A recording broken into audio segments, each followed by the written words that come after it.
She said they had to do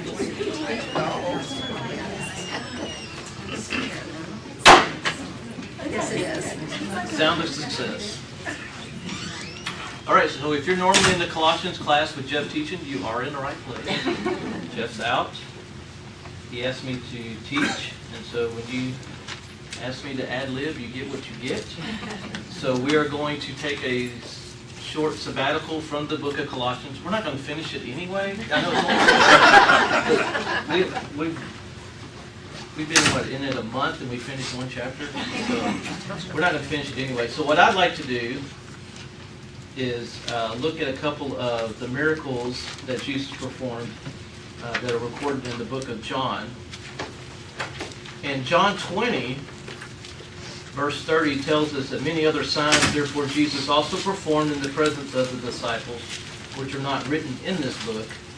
But these have been written that you may believe that Jesus is the Christ, the Son of God, and that believing you may have life in His name. So we're going to look at a couple of the miracles.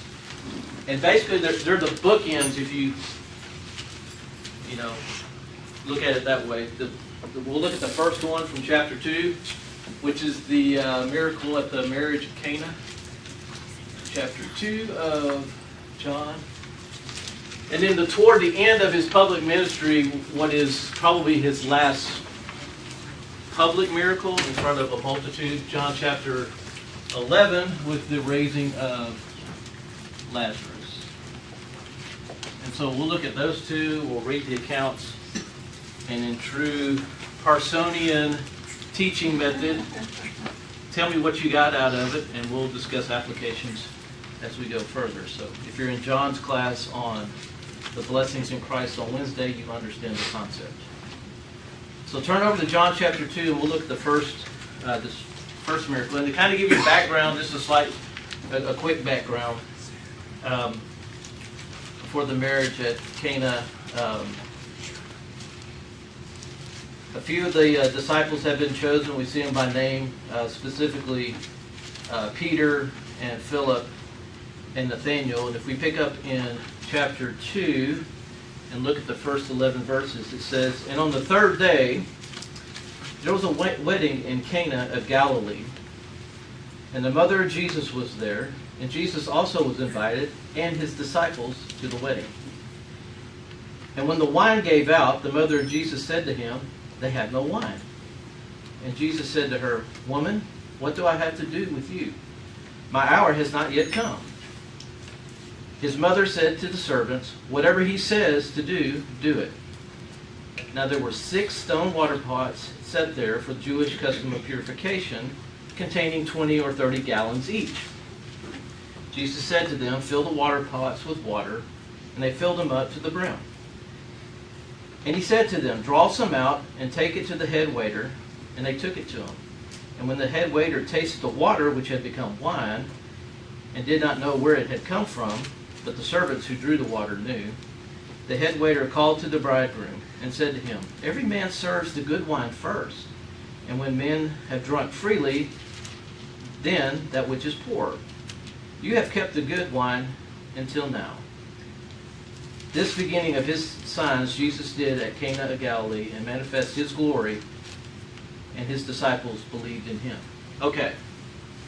Somewhat familiar miracle, somewhat familiar story that we've all have probably studied numerous times. What are some of the things that jump out about this miracle, about the story as a whole? Everything's written for a reason too, by the way. Well, his mother knew that he was capable of doing that. All right, we'll look at his mother. All right, so we'll look at Mary. What else? His response to her always amazes me. He says, "It's not yet my time," but then he does something about it. Okay, we'll put a little asterisk there. And the We'll unpack that a little bit more too. And the fact that he said, "Woman," it was kind of distancing himself. Seemed strange to me. Maybe. We'll talk about that. Okay. Besides Mary? Technically, the only people who really know what happened, at least that's what the passage is saying, is it's for his disciples' sake. I mean, as far as the headmaster and the bridegroom, Clueless. they found some good wine. I mean, they don't, and even the servants, it doesn't make any comment about them knowing, but it just says it was for the, All right, the so not disciples. everyone knew. Okay. What else?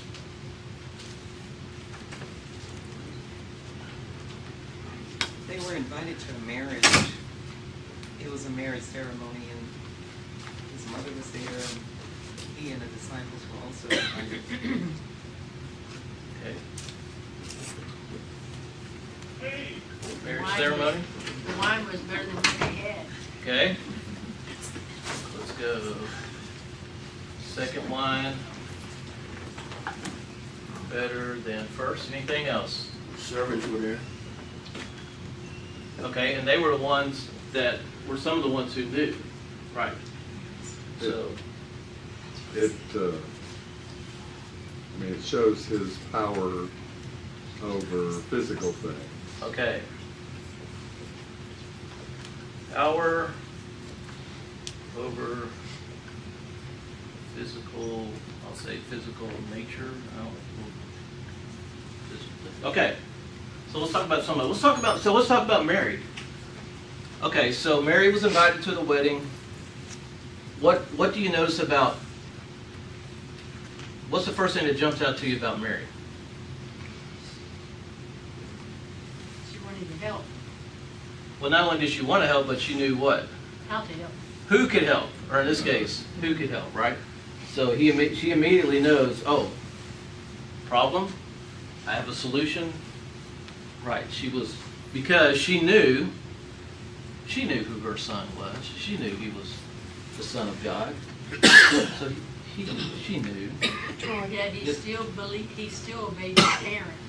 All right, hold that for just a second. Okay, Vicki. It makes me wonder, he's saying my time has not yet come, but she's telling him to do something. I wonder, has he done something before at home? Or maybe there was some indication, but the bottom line was she knew he could do it, and Jesus' response was, It's not time. it's not time yet, but, yes ma'am. I mean, here you are, you're the Son of God, you're God now in human form, and as Jeff kind of alluded to last week, Jesus being God and man at the same time. I believe it. I don't quite understand it or can explain it, and as Jeff would say, that's above my pay grade. But it is. But can you imagine someone who is God, but he's in physical form, and what's his relationship with his mother? How old is Jesus at this time? 30 years old. At least 30. And what's his attitude toward a parental unit? Mom or dad? In this case, mom. Respect. Obedience, still respectful. Right. So that's something that really jumped out to me was his even though it might not have been the right time and place to start introducing himself through signs and wonders, it still gave him the opportunity to do so, and he followed what his mother said.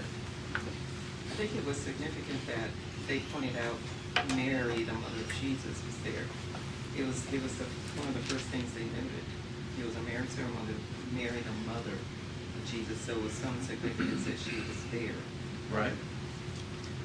And this is something I've always been curious about.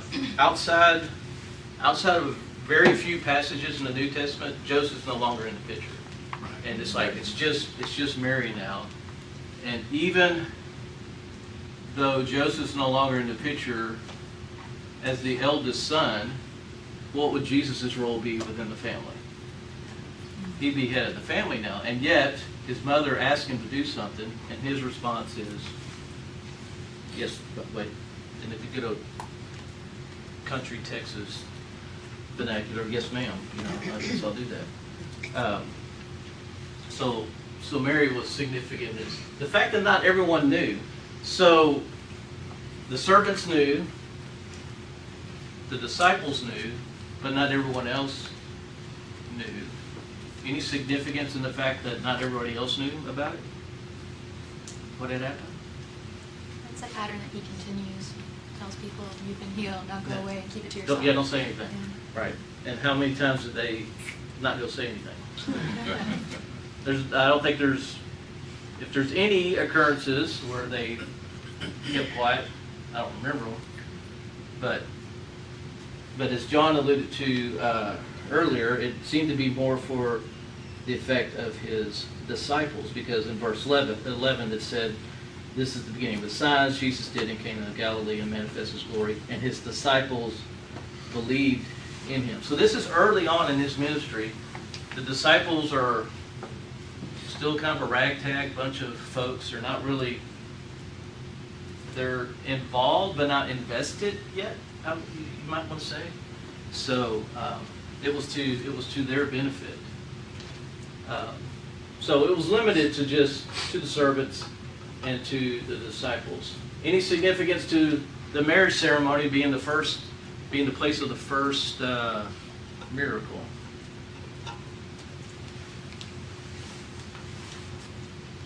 Well, God instituted marriage, but more than that, our relationship, Jesus to the church. Okay.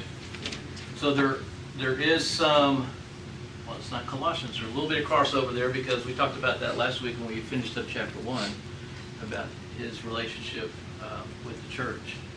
The fact that God instituted not marriage per se, but the fact that a man and a woman would join together and create one entity in a family. So just something free of charge there. Probably not much to that one. The second wine better than the first. What's significant about the second wine? Actually, what I'll do, let me skip that one. We'll go to the more obvious one. So what was the primary purpose of this miracle? To show the disciples, at least, who he was. Right, and how did he do that? He changed water to wine. All right, so he changed the physical properties of one substance to another. And I'm not going to get into the discussion, was it alcoholic wine, was it not alcoholic wine? I'm under the opinion it had some alcoholic content to it, which to me adds to the miracle a little bit, because wine takes, at least in Bible times, it took 2 to 3 weeks to ferment.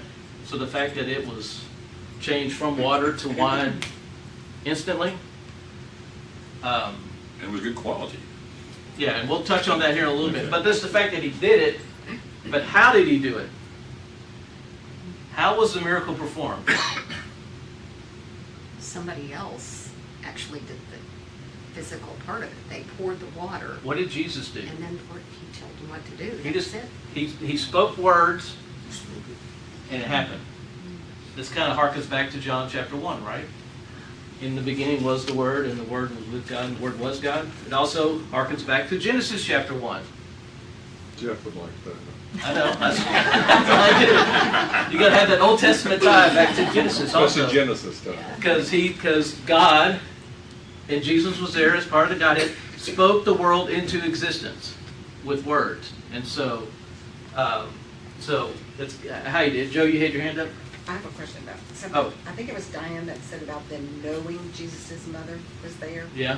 Okay, wasn't it you, Or- Diane? no, it was Sheila. Okay, I'm sorry. Yes, That's okay. sorry. Okay, on verse 5, to me that's very important. I don't know why it stands out, because Jesus is just sort of chastised like a little bitty bit. That's how I feel when he tells her woman it's not the right time. But then look what she does. She doesn't get mad. Her fur doesn't come up on the back of her neck. What does she do? She tells them, listen to what? Him. Listen to what he's... So She does what once any good again- mama does. Just ignore the kid.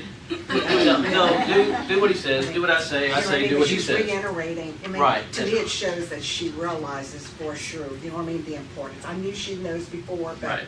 it just reiterates it. So this is going to seem a little bit bizarre of an observation, but I noticed that the first thing they do is taste it, and I think more quality of the taste.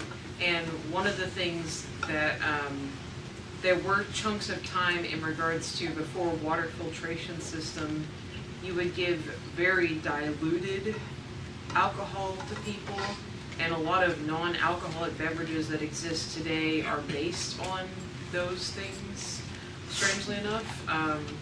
And so yes, it was just enough to cut the bacteria, but it was sweet enough to be able to give to children to cut down on a lot of the nasty things that went around before water filtration systems. Right. So things like ginger beer and apple cider before they became typically non-alcoholic were in that category.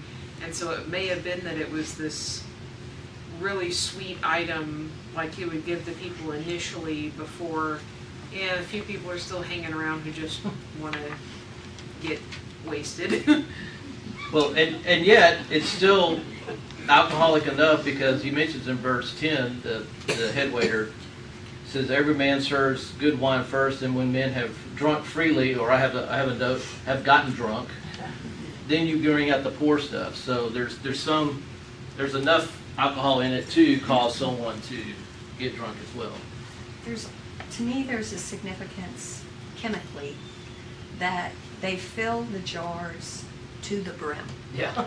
So they weren't making a mixture. They weren't taking the water and adding something to the water. Because there's no room to add There's no anything room to add it. That's It a was good filled point. to the brim. So Right. whatever they got was strictly caused by what Jesus did. Right. And so, all right, Garland.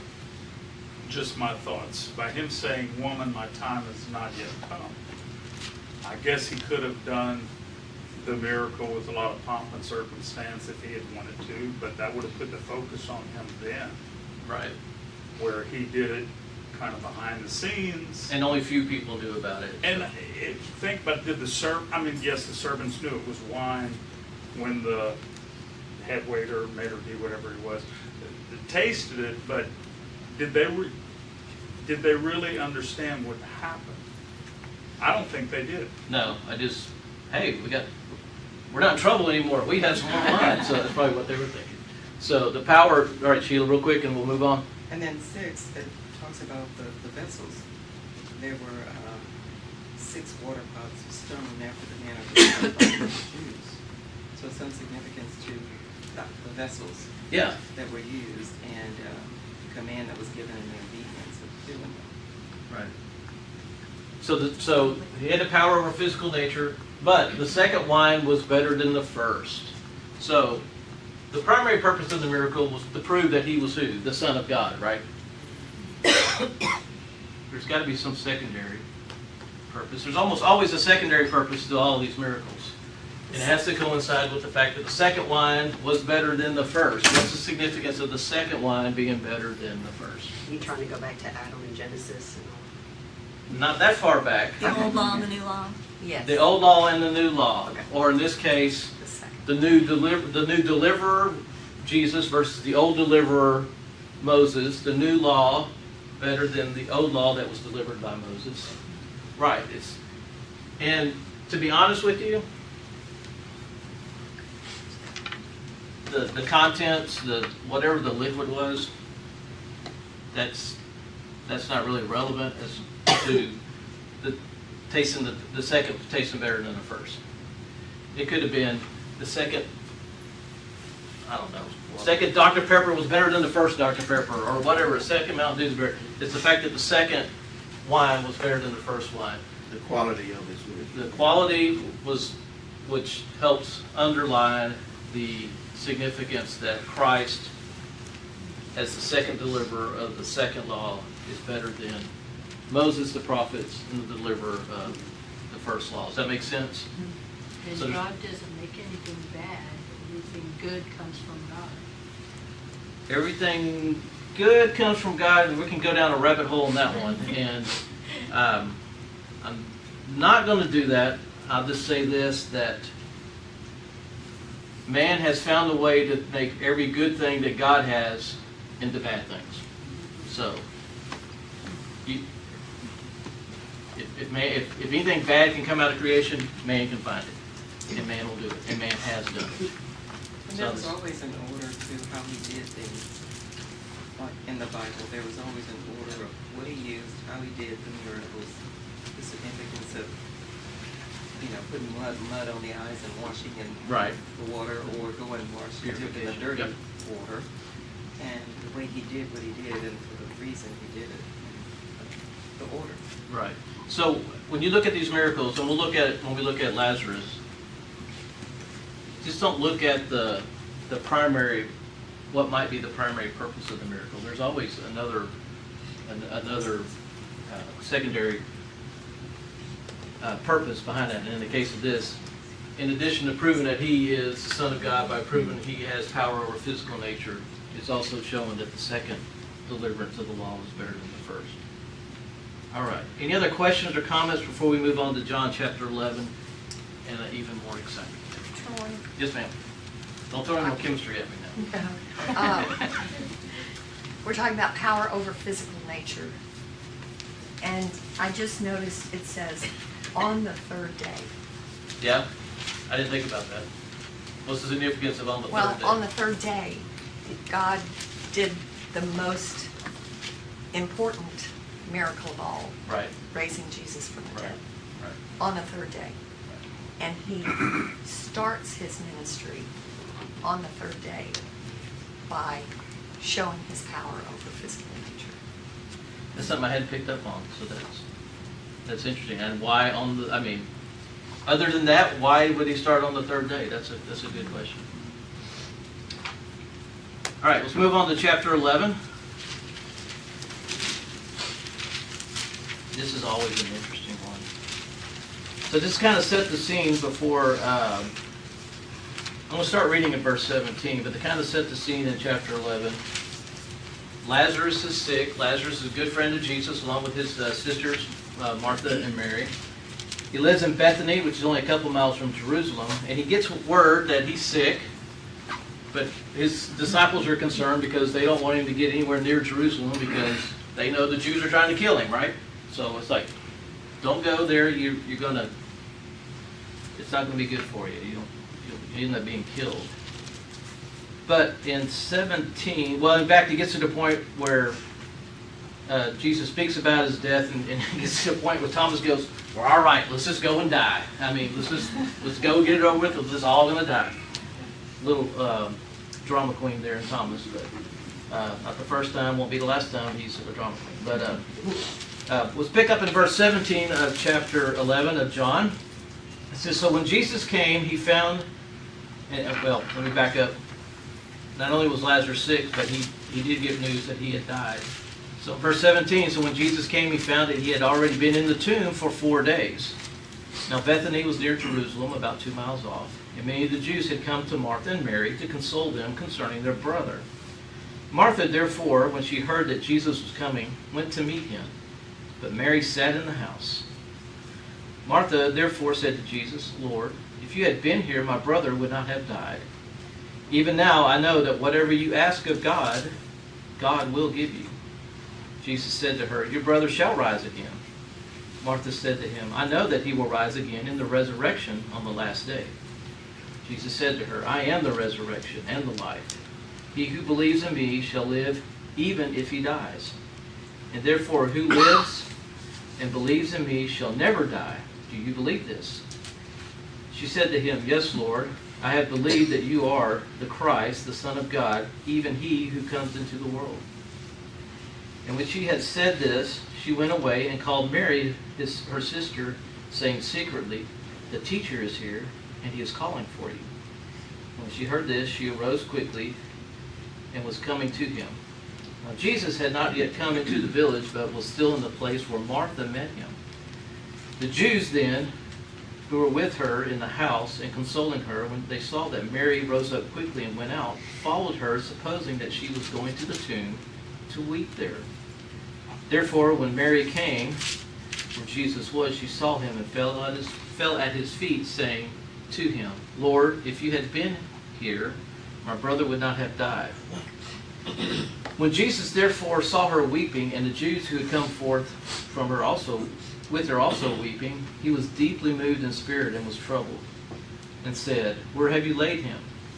They said to him, Lord, come and see. Jesus wept. And so the Jews were saying, behold, how he loved him. But some of them said, could not this man who opened the eyes of those who were blind have kept this man from also from dying? Jesus therefore again, being moved within, came to the tomb. Now it was a cave, and a stone was lying against it.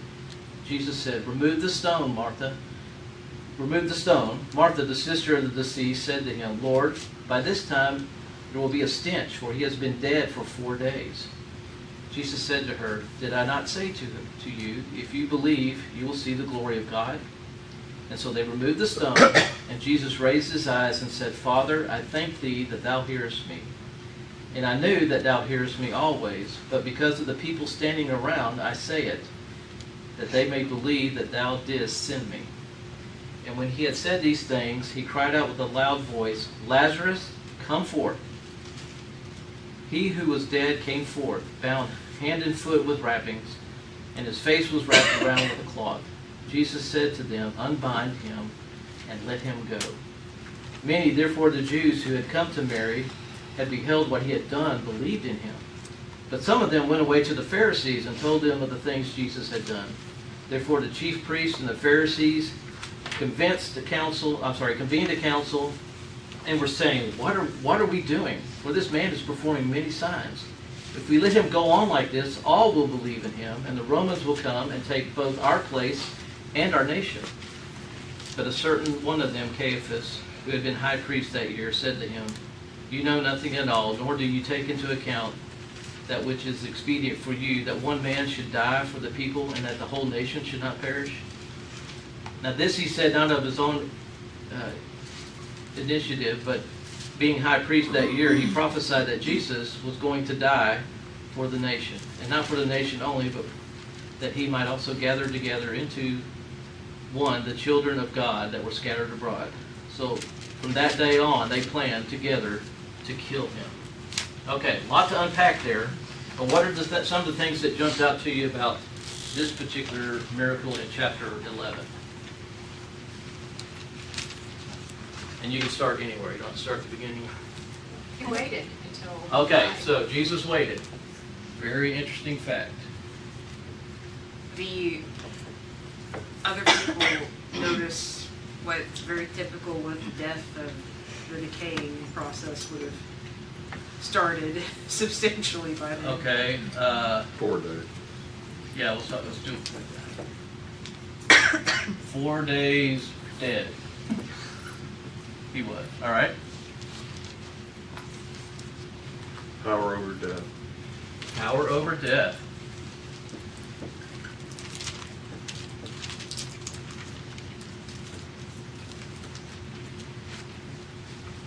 Everyone. So he allowed the death. Okay, hold on. Don first. Everyone's going to see this. All right. It was many witnesses. Not only at the day, but in the future when they see Lazarus walking around. Sheila?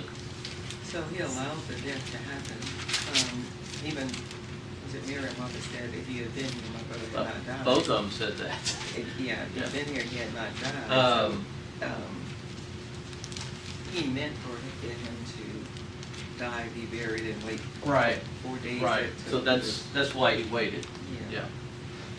The fact that he wept. So when you were a kid and your Bible class teacher said you can pick any verse in the Bible to memorize, we all went to John 11:35, right? Is it 35? Yeah, you can get the verse right. Yeah. Yeah. Jesus wept. We'll talk about that too. I found it interesting that it says Martha ran to Jesus. Mary just sat in the house. And if you think back to the first story of them, Mary's Typical the one Mary who's and Martha. right there with him. Yeah. So it was kind of... Yeah, I guess juxtaposed to that, yes. Well, except that Martha's still the woman of action and Yeah. Mary's still the one waiting. Right. So we got the Martha, I'll call it Martha Mary reaction. It seemed like they both, Mary and Martha, knew that Jesus could have saved him, but they didn't maybe know that they could raise him from the dead. All right, we'll look at their belief. So,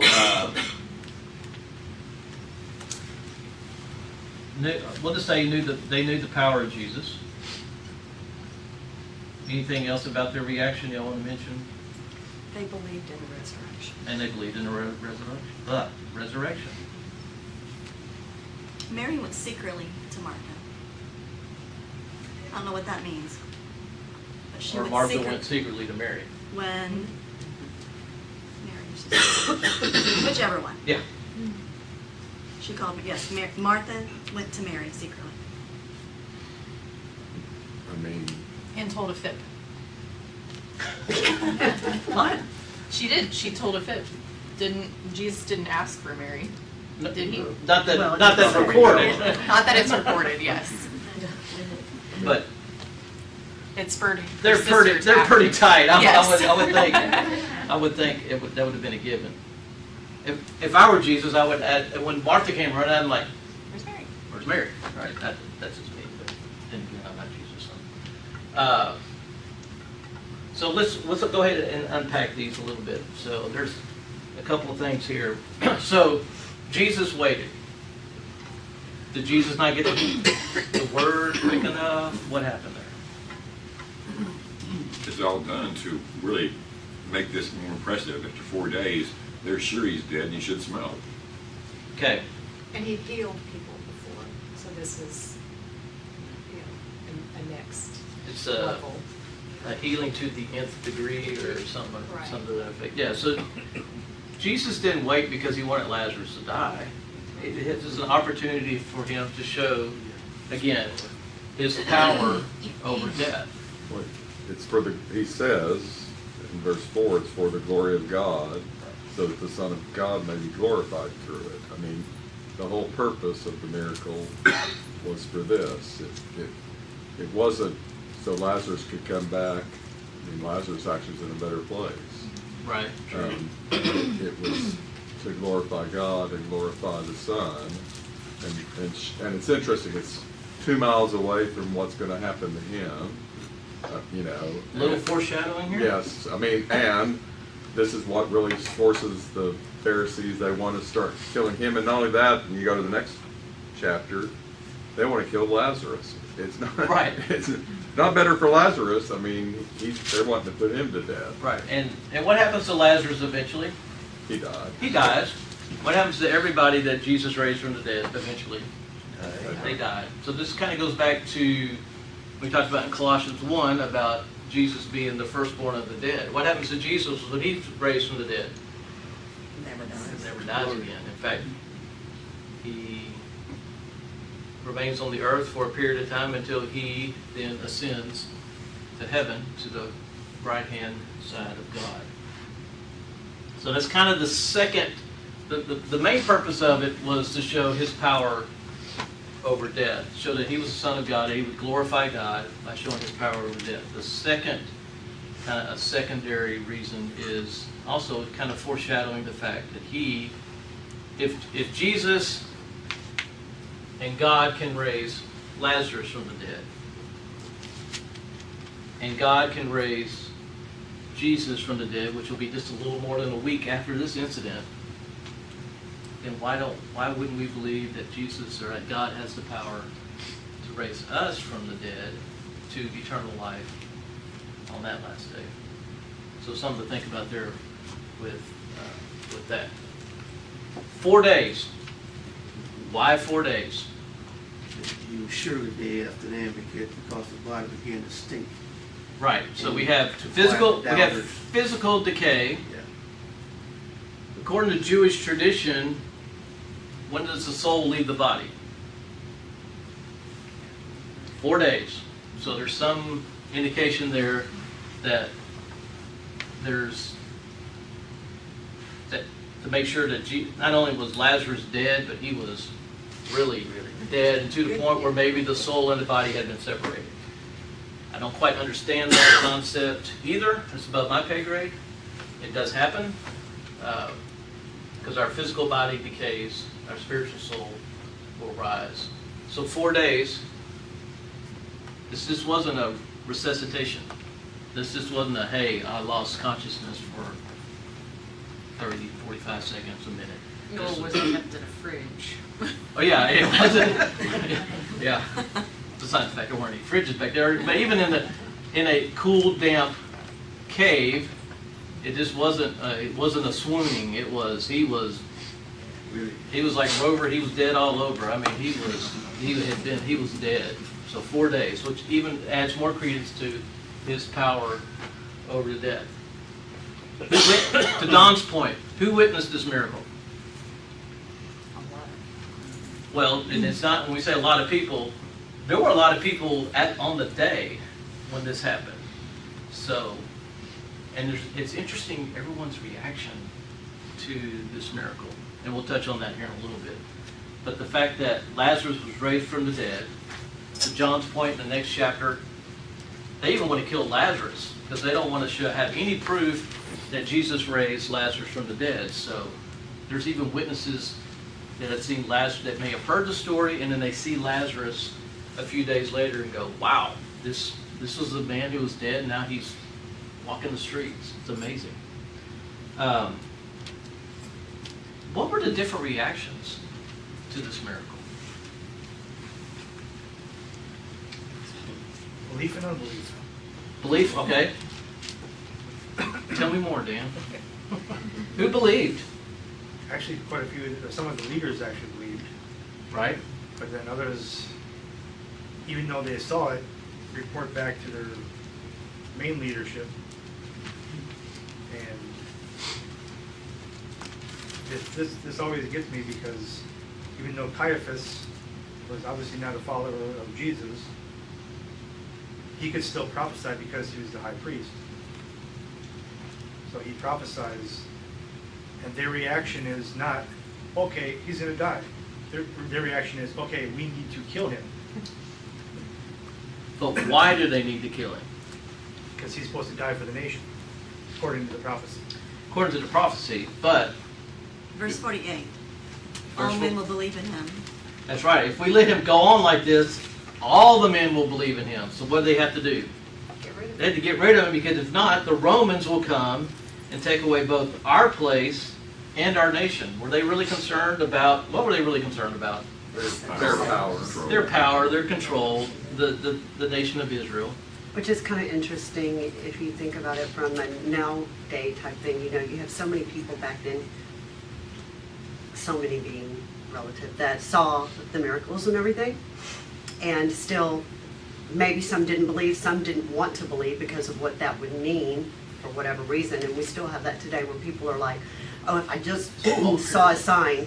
But it's like, really, if your heart is not there to where you want to believe, then you're going to justify that away and do what you want anyway, because you don't want to change yourself or whatever. Right. So just seeing the sign doesn't mean you're going to believe. It's up to you, like you said.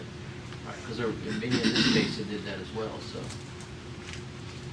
The chief priests and the Pharisees gathered counsel, and they acknowledged that he had done many miracles.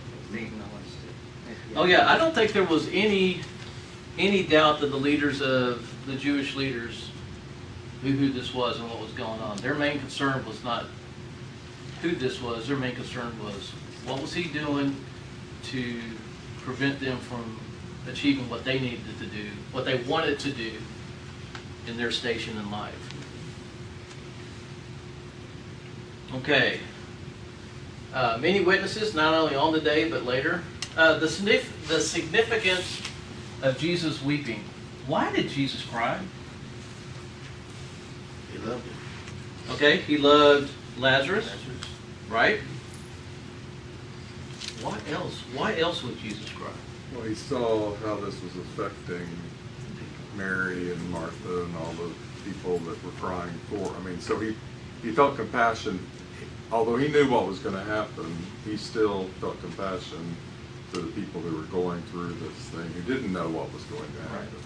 So, not only was he weeping because he lost someone, but also because the people he loved lost someone as well. What is death actually a result of? Breakdown.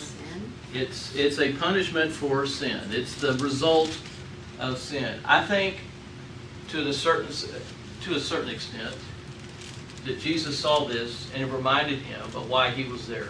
That he needed to be the payment that we owe for our sins. And he saw that, and it touched him. The reason Lazarus died is because sin is in the world. And so he was there to make that payment that we owe for our sins, and that is physical death and ultimately eternal separation from God. Joe. Could it be also to show us that Jesus could feel like a human like we feel? He was a man too, right? And again, it gets back to this. He was God and man at the same time. I don't know exactly how that works, but it shows his human side as well. It doesn't make him less.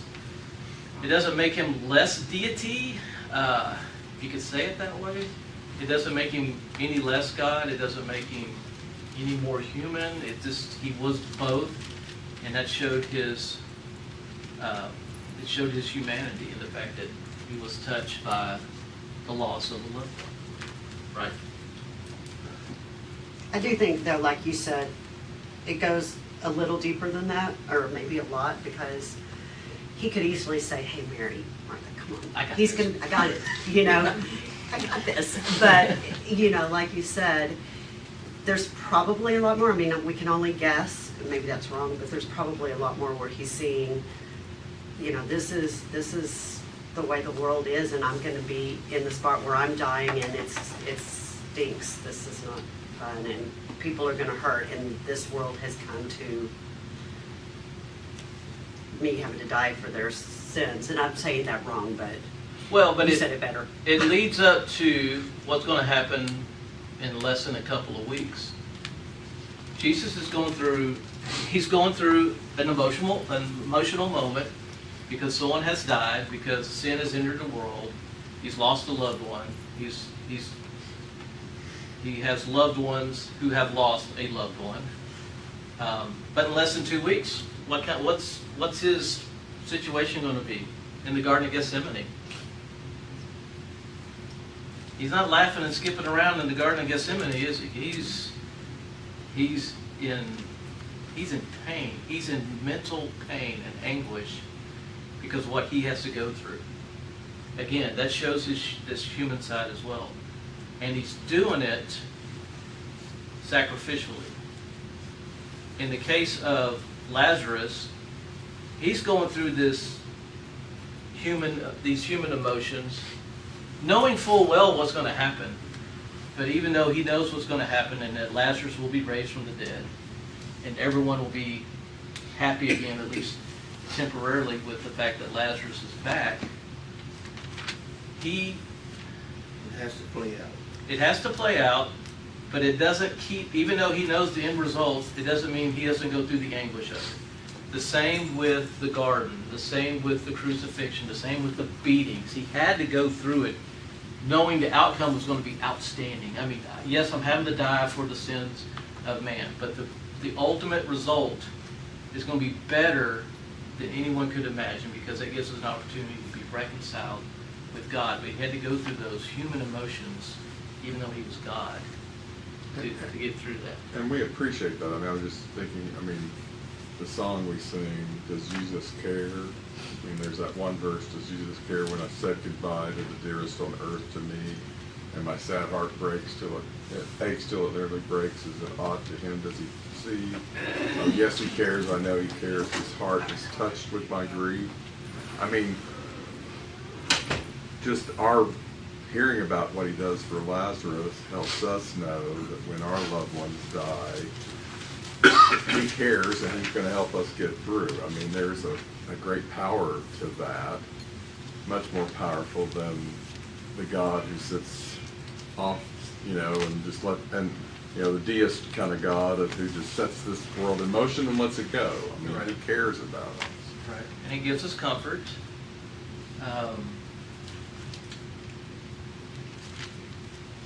He was tempted, just like we are tempted. He overcame temptation. So he knows, and he cares what we're going through. Troy, Yes, ma'am. are you saying that God does not feel sorrow and grief and pain over? I didn't say God. I'm just saying Jesus did as But I God think- and human. But I I guess my question is, God is not human, but it says that Oh, he, God repented that he had. I'm sure he made grieves Mary. over, I definitely believe that he grieves over Yeah, so the, perhaps Jesus was feeling both, because when I think about things that have happened with my own children, like breaking an arm and then having to re-break it, I think about the grief that God must have felt when he had to separate himself from Jesus for us. That could not have been easy. No. That was his son. no. And I think that's what's the significance about Jesus weeping, not only because of the physical death, because of the spiritual death that what caused the separation and led to the fact that not just Lazarus, but that we're all going to die as well. Also the grief of God turning his back on Jesus when he was on the cross. And Yeah. all the sin on him. God turned his. Yeah, that's what Vicky was referring to. He had to separate himself Yeah. from Jesus at that point, yeah. That was a And it- fitting moment. And that's why you see, I'm going to go back to Genesis again, when Abraham is told to take his son, his only son, and it specifically says his only son, and go and sacrifice. God understands, very much understands. Real quick before we run it back, Linda, sorry, go ahead. Matt Vesper wrote the words to a song, I Will Not Weep Alone, referring to Christ and God and their understanding, being with us when we weep. Yeah, it's, and again, because they do, I think it helps us, it comforts us that when we go through death, when we experience death of loved ones and good friends, that helps comfort us as well. Real quick, Mary and Martha's reaction. It's interesting that they both said separately, hey, you know what? If you would have been here. You would have been here. We wouldn't be going through all this. I mean, not like that, but if you had been here, I know you could have saved him. I know you could have kept him from dying. What does that tell you about Mary and Martha? Of course, they've been around Jesus a lot. This is later on. I mean, like I said, we're less than 2 weeks away from his crucifixion.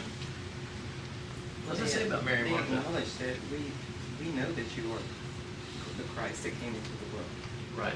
We know who you are, and they acknowledge that, like we do when we're baptized, that Jesus is the Son of God.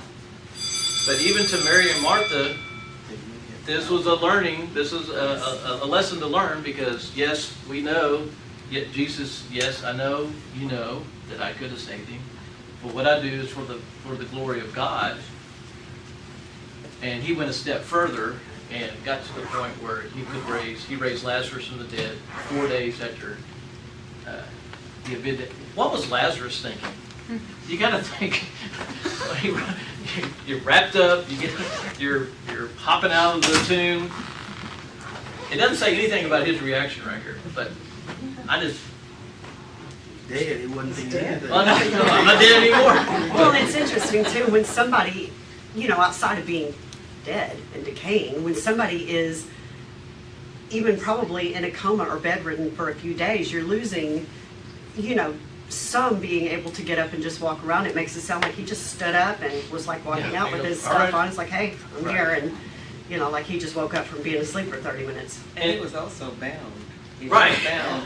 His legs, he was. I mean, he said he was literally hopping out. Like a because mummy, he right. bound, and he couldn't walk out, so how did he actually? Also, the fact that Mary and Martha believed in the resurrection, I think is a big key also, to believe in life eternal after this life is over. Although that's not exemplified in this situation, because this is actually resurrection from physical death, not necessarily spiritual death. Well, it doesn't say it looked like, I'm trying to think of how to put this kindly without being gross or whatever, but it didn't say it looked like the blood had pooled in one area to where he was really swollen in some areas but not in others, and I think you'll know what I'm talking about. But it doesn't mention anything about his physical appearance other than the fact he was wrapped up and he was decaying. It's just like everything just instantly was okay. Well, if you think about it, when you decay, you're going back to dust. And what did God do when he created man? He took the dust and made man. So It's not his first time to do this. Not the first rodeo. Right. All right. I really want to. Thanks for your comments, appreciate it.